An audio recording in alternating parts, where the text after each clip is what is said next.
এটা আমার একটা করলা গাছ। এই করলা গাছটা বেশ সুন্দর গ্রোথ হয়েছে, কিন্তু এই করলা গাছে করলাও ধরছে, কিছু কিছু করলা ধরেছে, কিন্তু ধরলে কি হবে, এই করলাগুলো অধিকাংশই এরকম হলুদ হয়ে ঝরে যাচ্ছে। আপনাদের করলা গাছে কি এরকম হচ্ছে? বা আপনাদের করলা গাছে ফুল আসছে না, বা ফুল এলেও এরকম ঝরে যাচ্ছে?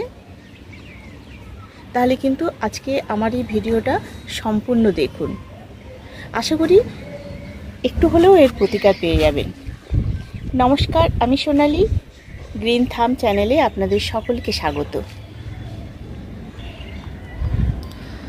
করলা গাছের পাতা হলুদ হয়ে যাওয়া কিংবা এই ধরনের করলা হয়েও সেই করলাগুলো আস্তে আস্তে হলুদ হয়ে যাওয়া এবং তার থেকে সেগুলো ঝরে পড়া, একটাও করলা ঠিক মতো না দাঁড়ানো, এর কিন্তু অনেকগুলো কারণ আছে।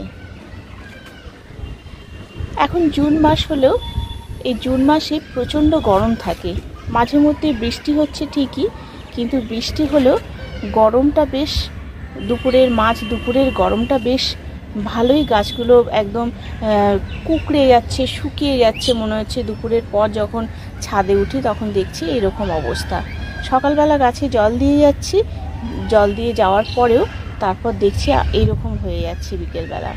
প্রচণ্ড তাপের একটা হলকা মতো আছে, যার ফলে গাছগুলো এরকম হচ্ছে, পাতাগুলোও কিন্তু তার জন্যে হলুদ হয়ে যাচ্ছে, আবার উচ্ছেগুলোও তার জন্য হলুদ হয়ে যাচ্ছে। জলটা আপনাদের দিতে হবে ঠিক মতো, প্রয়োজন মতো। আমি সকালবেলা জল দেওয়ার পরেও পরিমাণ মতো জল দিতে হবে। এই মাটি একেবারে কিন্তু শুকিয়ে গেছে, এই মাটি শুকিয়ে যাওয়ার ফলে আস্তে আস্তে কিন্তু আমার অবশ্য পাতা এখনও হলুদ হয়নি, কিন্তু উচ্ছেগুলো ঝরে যাচ্ছে। আমি কিন্তু এটার 1 নম্বর কারণ হিসেবে ধরতে পারি।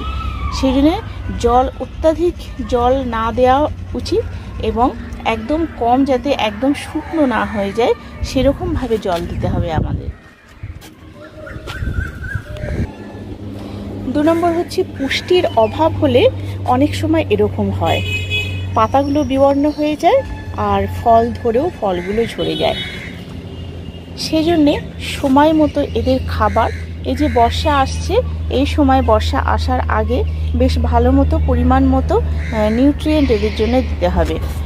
শুধু মিক্স সারের কথা বলবো না, মিক্স সার তো দিতেই হবে, তার সঙ্গে সঙ্গে যে কোনো সর্ষের খোল পচা জল বা বাদাম খোল পচা জল, এটা কিন্তু সপ্তাহে 1 দিন করে দিতে হবে, এবং তার সঙ্গে মাসে 1 বার দিতে হবে মাইক্রোনিউট্রিয়েন্ট।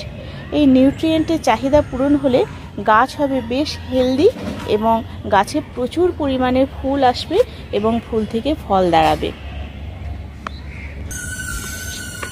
3 নম্বর, অনেক সময় দেখা যায় যে গাছে প্রচুর পরিমাণে ফুল আসছে, কিন্তু সেই ফুলগুলো হচ্ছে পুরুষ ফুল, স্ত্রী ফুল হচ্ছে না। স্ত্রী ফুল যদি না হয়, অর্থাৎ তার জন্য আমাদের প্রথমে কি করতে হবে, একটা হরমোন প্রয়োগ করতে হবে। যে হরমোনটা আমরা প্রত্যেক ফুল গাছ ফল গাছগুলোতে দিয়ে থাকি, সেটা হচ্ছে বুস্টার 2 1 লিটার জলে 1 ফোঁটা গাছে স্প্রে করে দিলে দেখা যাবে তখন গাছে স্ত্রী ফুলের পরিমাণ বাড়ছে। এই বুস্টার 2টা দিতে হবে মাসে যে কোনো 1 দিন, খুব সকালবেলা রোদ ওঠার আগে গাছে ভালো করে, পুরো গাছটা ভালো করে স্প্রে করে দিতে হবে। তারপর দেখা যাবে যে গাছে স্ত্রী ফুলের পরিমাণটা অনেকটাই বাড়ছে, পুরুষ ফুলের পরিমাণ কমে যাচ্ছে। আর স্ত্রী ফুল বেশি হলেও দেখতে হবে যে সেই ফুলগুলো পরাগায়ন হচ্ছে কিনা। যদি পরাগায়ন না হয়, কোনো পলিনেশন না করে থাকে কোনো পাখি বা কেউ, তাহলে সেখান থেকে সেই স্ত্রী ফুলগুলো শুকিয়ে ঝরে পড়তে হবে। এইগুলো হচ্ছে স্ত্রী ফুল এসেও যদি কারোর না হয়, ঝরে যায়, সেটাও কিন্তু একটা কারণ। আর সবথেকে বড় কারণ যেটা হচ্ছে এরকম করলা এসে হলুদ হয়ে যাওয়ার, সেটা হচ্ছে এক ধরনের ফল ছিদ্রকারী পোকার আক্রমণ। সেই জন্যে এই করলা গাছে প্রত্যেক সপ্তাহে অন্তত 7 দিন থেকে 10 দিন অন্তর গাছে নিম অয়েলটা স্প্রে করে যেতে হবে নিয়মিত। একদম ছোট অবস্থা থেকে যদি গাছে নিম অয়েল স্প্রে করে দেওয়া হয় তাহলে কিন্তু সেই সম্ভাবনাটা কম থাকে।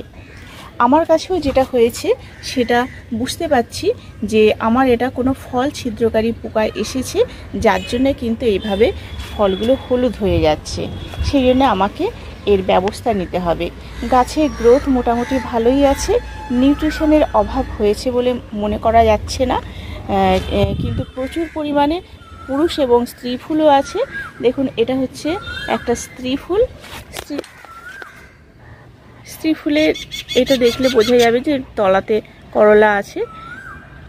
এই ধরনের স্ত্রী ফুল কিন্তু প্রচুর হয়েছে। এইরকম অবস্থা হওয়ার পরেও কিন্তু আস্তে আস্তে এই করলাগুলো হলুদ হয়ে যাচ্ছে, হলুদ হয়ে আস্তে আস্তে ঝরে পড়ছে। এটা আমি কদিন ধরে লক্ষ্য করছি যে হচ্ছে, প্রচুর কিন্তু করলার গুটি আসছে, গুটি থেকে সেটও করছে, তার মানে পলিনেশনও হচ্ছে, কিন্তু তারপর আস্তে আস্তে হলুদ হয়ে যাচ্ছে। এটা বুঝতে পারছি যে এটা একমাত্র ফল ছিদ্রকারী যে পোকাগুলো হয় সেই পোকার আক্রমণ হয়েছে। এই ফল ছিদ্রকারী পোকার আক্রমণের জন্যে আমাদের কিন্তু বেশ ভালো মানে কড়া মানের কোনো একটা ওষুধ দিতে হবে, যে ওষুধটা সপ্তাহে সপ্তাহে একবার করে অন্তত দিয়ে দেখা যেতে পারে। যে কোনো ভালো কোম্পানির, যেমন ধরুন Indofil, Agromin gold, Amistar top, এই জাতীয় একটু ভালো মানের ওষুধ আমাদের এখন স্প্রে করতে হবে। আমি নিম অয়েল স্প্রে করি, কিন্তু কাজের চাপে মাঝে মধ্যে হয় না নিয়মিতভাবে দেয়া, সেই জন্য এটা হয়ে গেছে। এবার আমাকে সেই ধরনের কোনো ওষুধ স্প্রে করতে হবে। এই ওষুধ স্প্রের সঙ্গে সঙ্গে আর একটা জিনিস, আর একটা কাজ করতে হবে, যেটা হচ্ছে ফেরোমেন ট্র্যাপ। ফেরোমেন ট্র্যাপ আমাদের বাগানে অন্তত 2-3টে করে এরকম কোনো একটা জায়গাতে ঝুলিয়ে রাখতে হবে। সেই ফেরোমেন ট্র্যাপটা যদি লাগিয়ে দেওয়া হয় তাহলে সেই ফল ছিদ্রকারী যে পোকাগুলো আছে, মাছিগুলো আছে, সেগুলো সেই ট্র্যাপের মধ্যে গিয়ে আটকে থাকবে। তার ফলে অনেক ওই পোকাগুলো মরে গেলে তার আক্রমণটা অনেকটা কম হবে। কিন্তু সেটা দিলেও শুধু হবে না, তার সাথে সাথে কিন্তু আমাদের ফাঙ্গিসাইড বা কোনো পেস্টিসাইড এগুলো কিন্তু স্প্রে করতে হবে। একটু ঘুরিয়ে ফিরিয়ে দিতে হবে এবার, যেহেতু হয়ে গেছে।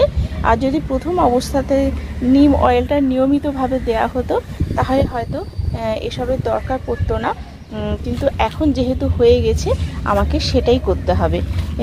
ইন্ডোফিল আছে আমার কাছে, আমি ইন্ডোফিল দিয়ে দেবো আজকে। গাছের গোড়ায় একদম গোড়ার দিকের পাতাগুলো কিন্তু আমাদের কেটে ফেলে দিতে হবে। এই মাটির দিকের যে পাতাগুলো বা এই গাছের গোড়ায় যেসব অন্যান্য গাছ বেরোয় সেগুলোকে তুলে পরিষ্কার করে দিতে হবে।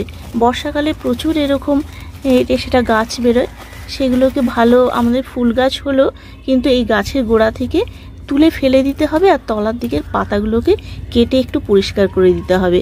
তাহলে কিন্তু গাছের বৃদ্ধিটা কিন্তু ভালো হবে। আর এই যে নিচ থেকে যে ফাঙ্গাসের আক্রমণ হয় মাটি থেকে, দেখুন অলরেডি একটা বিছে বা কেন্ন টাইপের কিছু চলে এসছে, যেহেতু কয়েকদিন বৃষ্টি হয়েছে। তো এইগুলোকে তো দমন করতেই হবে, আর এইগুলো পরিষ্কার রাখলে তাহলে আর এইগুলো যেহেতু রোদ পাবে, এগুলো পরিষ্কার থাকলে মাটিতে রোদ পাবে, বৃষ্টির জল হলে সেই রোদ পেলে রোদে শুকিয়ে যাবে, তার ফলে কিন্তু এই ধরনের পোকামাকড়ের আক্রান্ত হওয়ার সম্ভাবনা কম থাকে। তাহলে এই ছিল আজকের আমার ভিডিওর বিষয়বস্তু। আপনাদের গাছের ক্ষেত্রেও যদি এরকম হয় তাহলে আপনারা এই কটা জিনিস মাথায় রেখে কাজ করবেন, দেখবেন হয়ে যাবে। প্রচুর কিন্তু দেখুন ফল দাঁড়িয়ে গেছে আমার, কিন্তু এগুলো আস্তে আস্তে হলুদ হয়ে যাবে আমি এক্ষুনি যদি এর প্রতিকার না করি। তাহলে বন্ধুরা, ভিডিওটা যদি ভালো লাগে অবশ্যই জানাবেন একটু কমেন্ট করে জানালে বা লাইক করলে আমারও খুব ভালো লাগে। আমিও এই ধরনের নতুন নতুন কোনো ভিডিও দিতে উৎসাহ পাবো, অনুপ্রেরণা পাবো। আর আমার গাছে যে সমস্ত প্রবলেমগুলো হয় সেগুলো আপনাদের সামনে আমি তুলে ধরে এবং সেই রকমভাবেই আমি ব্যবস্থাটা নিই। তাহলে আজকের মতো এ পর্যন্তই, দেখা হবে পরবর্তী কোনো এপিসোডে। নমস্কার, ভালো থাকবেন, সুস্থ থাকবেন এবং গাছপালাদেরও ভালো রাখবেন।